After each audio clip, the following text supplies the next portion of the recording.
All right, so a few sections ago, what we did is we took kind of a broad overlook of what Calculus 1 is all about.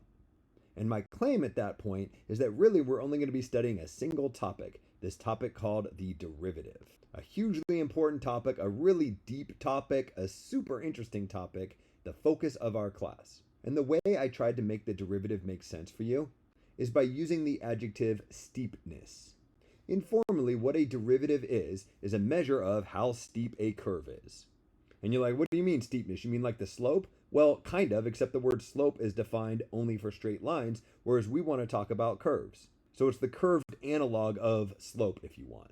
We looked at an example, it may have been exactly this example, where you have this function f of x. In this case, the equation of that function is x squared minus 3x minus 2, although that's not really relevant for the picture. And I pick a point on this function. For this example, I'm going to pick this point right here, where the x coordinate is 2 and the y coordinate is negative 4. And I ask the question, how steep is this red curve at this point right here? And it's kind of an unfair question because we don't have a way of measuring the steepness of a curve. So what we do instead is we draw a line, and not just any line, a very specific line, a line called the tangent line to this curve f when x is equal to 2. The idea with the tangent line is it's a line that goes through this same point, 2, negative 4. And you're like, right, but lots of lines go through that point. There's a line going through that point. There's a line going through that point. There's a line going through that point. Which one is it? Well, it's the line whose slope is the exact same as the steepness of the curve at that point. I asked you to think about it like a hiker. If a hiker is hiking up this red path here, at this very instant, the steepness of his path is the exact same as the hiker walking along this tangent line. And the great thing about tangent lines is, well, they're lines. And when we have lines, it's easy to measure the slope. We measure the slope of the tangent line, we use that as the steepness of the curve, and we got the derivative. Great, we're done. Well, there's a problem. Tangent lines are defined by a single point. When you have the graph of it, sure, you can look at it and try to find other points on that line, but if you don't have this thing graphed and we're doing this all algebraically, it's a bit problematic to figure out how steep a tangent line is. So we have a great way to answer this question of how steep the curve is, but there's a problem with that way. We don't know how to measure how steep that tangent line is. Fortunately, again, there's a solution, and the solution is to use secant lines. You like secant lines? Like those things I learned about in pre-calculus when I was calculating the average rate of change? Yup, those are the ones. Secant lines are pretty similar to tangent lines, the big difference being that secant lines are defined by 2 points, whereas tangent lines are defined by a single point. This specific secant line, pictured in green, is defined by the x-coordinates 2 and 3. So I come over here to 2 and look for the height of the red graph at 2. That's this point 2, negative 4 that we've already talked about. And then I come over here to 3 and I look for the height of this red graph that appears to be this point right here with coordinates 3, negative 2. And then I take those two dots and I connect them with a straight line. That gives me the secant line. And the great thing about the secant line is, because it's defined with 2 points, it's super easy to figure out the slope. It's just the change in the y coordinates divided by the change in the x coordinates. So in this case, negative 2 minus negative 4, in other words 2, divided by 3 minus 2, in other words 1. 2 over 1 is 2. Oh yeah, that makes sense. This thing goes up 2 units each time it goes over 1 unit. Slope of the secant line, easy. Slope of the tangent line, hard. The problem is, the secant line isn't the slope that we want. The tangent line is the slope that we want. Shoot, every time there's a solution, there's a problem with the solution. Well, again, good news. Secant lines and tangent lines are very closely related. In fact, when one of the 2 points that defines your secant line is the point that defines your tangent line, the secant line approaches the tangent line when the other point that defines the secant line gets close to that first point. When these 2 points converge at 2, the slope of the secant line converges to the slope of the tangent line. And maybe that makes sense to you, and maybe my argument that I made in the video where I zoomed in really close and put a dot right next to this dot was enough to convince you that the green line is getting really close to the purple line when this second point that defines the green line gets really close to this purple point down here. But in case that didn't work for you, what I did is I made this demonstration. I went into Desmos and I created a graph that I hope will help you see all this stuff. So we're going to start out with y equals x squared minus 3x minus 2, the same graph that we have pictured in the notes. What I want to consider is the point 2, negative 4 on the graph down here. What I'd really like to know is the slope of this tangent line pictured in purple. But I don't know the slope of this tangent line pictured in purple. Tangent lines are hard. So I'm going to get rid of that line for a minute. What I'm instead going to do is create a second point over here where x equals 3 and consider the line that goes through the purple dot and the green dot. That's pictured in green here. Note that there's nothing special about making the second point equal to 3. I can make the second point equal to whatever I want. If I want the second point to be equal to 5, sure. Then the green dot would be way up here, and this would be my secant line. But remember, we don't care about the secant line. Our goal is to learn about this tangent line in purple here. But look what happens when I take this green dot and I slowly change its x-coordinate. It's going to stay on this red curve to make it closer and closer and closer to 2 right here. If I let the two dots that define the secant line converge at 2. You see what's happening here? It looks like that secant line is getting closer and closer and closer to my tangent line. What's pictured now is a secant line with one of the points defining the secant line as 2 and the other point defining the secant line is 2.1. So they're pretty darn close. And look, the secant line is coming pretty darn close to the tangent line. And you're like, why did you stop there? You were so close. Why not take the 2 points and put them right on top of each other? Because when I do that, the secant line disappears. Why does the secant line disappear? Because I'm trying to define a line using the same point twice. And if you consider the slope of a line, it's the change in y divided by the change in x. But if I'm using the same x coordinate twice, a number minus itself is 0. I divide by 0, all hell breaks loose. I lose my secant line. But that's okay. We don't need to make the 2 points right on top of each other. The observation we need to make is as these points converge, when they get infinitely close together, the secant line approaches the tangent line. And in fact, I can even go past this dot, and we can look at it from this side. When the other point defining the secant line is positive 1, then I'm drawing the line that connects this green dot and this purple dot. Looks like it's a horizontal line this time. But when I let that green dot get closer and closer to the purple dot from this direction, we see the same behavior, that the lines get closer and closer together. And maybe you're like, great, yeah, whatever. You said all this stuff a couple videos ago. I thought this was supposed to be new material. Well, it is. We took a detour and learned all about limits. The reason we learned all about limits is this idea of the points getting infinitely close together is something that we can capture explicitly with limits.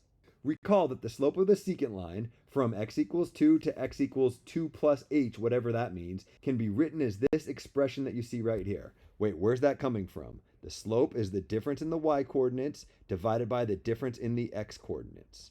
I'm thinking about secant lines here. One of the dots defining this secant line, I want to be at 2, the point where my tangent line is eventually going to be.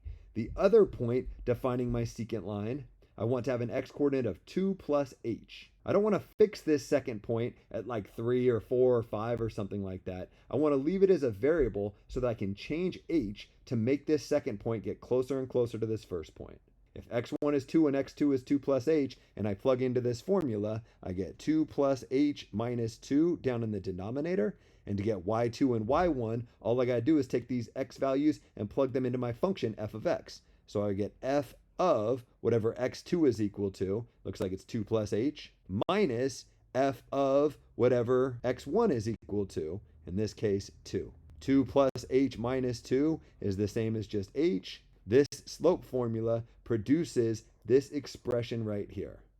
This expression tells me the slope of the secant line, where the two x values are 2 and 2 plus h. Notice that as h gets really, really close to 0, the 2 points are going to get really close to each other. 2 plus something really close to 0 is really close to 2. As the 2 points get infinitely close together, this turns into the tangent line. Right, but how do I make them get infinitely close together? Here it is. Here is a really cool formula. This is putting together everything we've learned so far in this class. In the green box, I got the slope of the secant line, where the 2 points are 2 and 2 plus h, but then added on in this pink box out in front is a limit, specifically the limit as h approaches 0. By considering the limit as h approaches 0 of this expression changes from the slope of the secant line to the slope of the tangent line.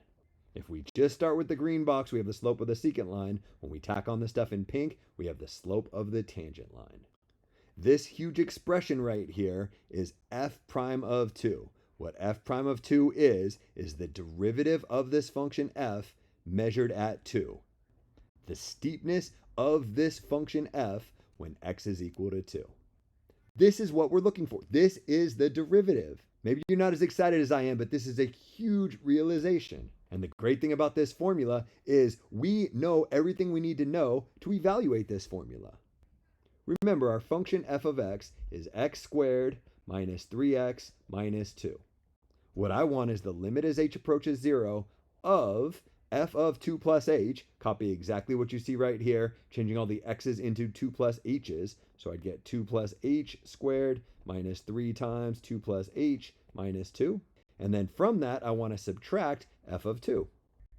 F of 2 is exactly what I see here, changing all the x's into 2's. So 2 squared minus 3 times 2 minus 2. In the denominator, I have the letter h. If I could evaluate this limit right here, I would know the derivative. And guess what? You can evaluate this limit. In fact, this is a limit you've done already. Look what happens when you get rid of all the parentheses. 2 plus h squared is 4 plus 4h plus h squared. Don't forget to FOIL in there. Then take the negative 3 and distribute it through the parentheses. You get negative 6 minus 3h. And then from that, I want to subtract 2. This first set of parentheses is equal to all this stuff.